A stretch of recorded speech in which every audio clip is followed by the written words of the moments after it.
छत्रपति संभाजीनगर में शिवसेना ठाकरे गुट ने विधायक प्रदीप जायसवाल के घर के सामने जोरदार विरोध प्रदर्शन किया। क्या हुआ तेरा वादा नाम से यह आंदोलन 5 जून से शुरू किया गया है। शिवसेना ठाकरे गुट के कार्यकर्ताओं ने शिंदे गुट के विधायक प्रदीप जायसवाल को ज्ञापन सौंपते हुए महायुति सरकार के चुनावी वादों की याद दिलाई। इनमें किसानों की कर्ज माफी, लाडली बहन योजना में 2100 रुपए की सहायता और 1 रुपए में फसल बीमा योजना जैसी घोषणाएं शामिल थी। प्रदर्शन के दौरान ठाकरे गुट ने आरोप लगाया कि सरकार ने अब तक इन वादों को पूरा नहीं किया है। इस मौके पर बड़ी संख्या में शिवसेना ठाकरे गुट के कार्यकर्ता मौजूद थे। आंदोलन का नेतृत्व शिवसेना ठाकरे गुट के जिला प्रमुख डॉक्टर बालासाहेब थोरात ने किया। नाही, आम्ही त्यांना आठवण करून दिले आलो होतो आणि गेलो आहे। क्या हुआ तेरा वादा, त्यांनी जो महायुतीने ज्या वेळेस विधानसभेच्या निवडणुका होत्या त्यावेळेस लोकांना जे खिरापती लोकांना जे दाखवल्या होत्या की आम्ही हे वाटणार, ते करणार, त्यांच्या आठवणी आम्ही करून दिलेल्या आहे की त्याच्यामध्ये महिलांना 2100 रुपये देणार होत्या आमच्या लाडक्या बहिणींना।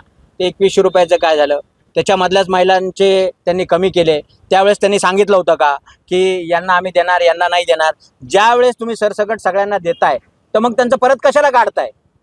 म्हणजे तुम्ही थोडक्यात त्यावेळेस आपल्या इलेक्शनसाठीच तुम्ही पैसे दिले का?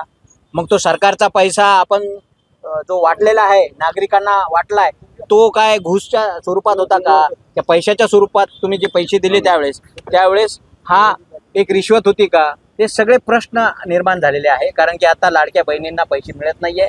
त्यांनी जवळपास 7-8 लाख महिलांचे नावं कमी केलेले आहेत।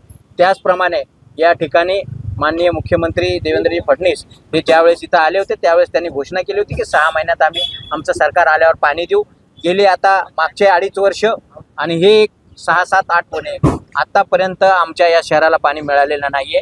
आम्ही प्रत्येक गोष्टीची आठवण त्यांना करून देतोय आणि त्यांनी अजून अनेक प्रश्न त्यांनी त्यावेळेस सांगितले होते। ज्यावेळेस त्यांनी मॅनिफेस्टो केला होता त्यावेळेस त्यांनी सांगितलं होतं आम्ही शेतकऱ्यांना कर्जमाफी करू। आम्ही शेतकऱ्यांना कर्जमाफी केली का? नाही केली। शेतकऱ्यांना कर्जमाफी न केल्यामुळे शेतकऱ्यांनी कर्ज भरलेले नाहीये। शेतकऱ्यांना कर्ज न भरल्यामुळे आजच्या परिस्थितीमध्ये शेतकरी NPA मध्ये गेलेले आहे, त्यांना बँका लोन देत नाहीये। म्हणजे दोन्हीकडनंही हा जो जगाचा पोशिंदा आहे तो मरतोय। म्हणून आम्ही या सगळ्या ज्या बाबी संदर्भात मराठवाडा वॉटर ग्रीड असेल, सोलार पंप संदर्भात असतील, या सगळ्या गोष्टी त्यांनी 25 मुद्दे जवळपास 25 ते 30 मुद्दे जे मॅनिफेस्टोमध्ये दिले होते त्यांनी त्यांच्या वचन जाहीरनाम्यामध्ये दिले होते ते त्यांना आम्ही वाचून दाखवलेले आहे। त्या संदर्भात त्यांना आठवणी दिलेल्या आहे की तुम्ही हे किती दिवसात पूर्ण कराल का लोकांना फसवणार। म्हणून आम्ही या ज्या गोष्टी त्यांनी आम्हाला सांगितलेल्या आहे त्या गोष्टी आम्ही त्यांना सांगतोय।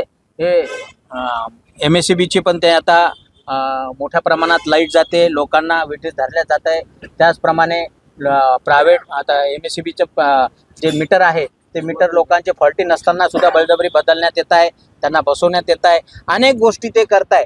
मला म्हणायचं जे मीटर फॉल्टी नाही त्याला बसवण्याची काय गरज आहे? MSEB कशासाठी करते? कोणाचे आणि ते कॉन्ट्रॅक्ट कोणाचा आहे? हे कॉन्ट्रॅक्ट सगळे गुजरातचे आहे। हे गुजरातच्या लोकांसाठी केलेले आहे। लोकांचे महाराष्ट्रातून लूट चालू आहे। ऑलरेडी महाराष्ट्रातून मेजर जे उद्योग होते ते गुजरातमध्ये गेलेले आहे। म्हणून आमचं म्हणणं आहे की हे जे नेते आहे महाराष्ट्रात बसलेले, आपण ज्यांना स्वतःला जे महाराष्ट्राच्या हिताच्या संदर्भात सांगताय त्यांना आठवण करून देतोय की महाराष्ट्राची लूट होती, ही लूट कुठेतरी थांबली पाहिजे आणि महाराष्ट्रामध्ये ज्या गोष्टी तुम्ही जाहीरनाम्यामध्ये केल्या होत्या त्या पूर्ण करा।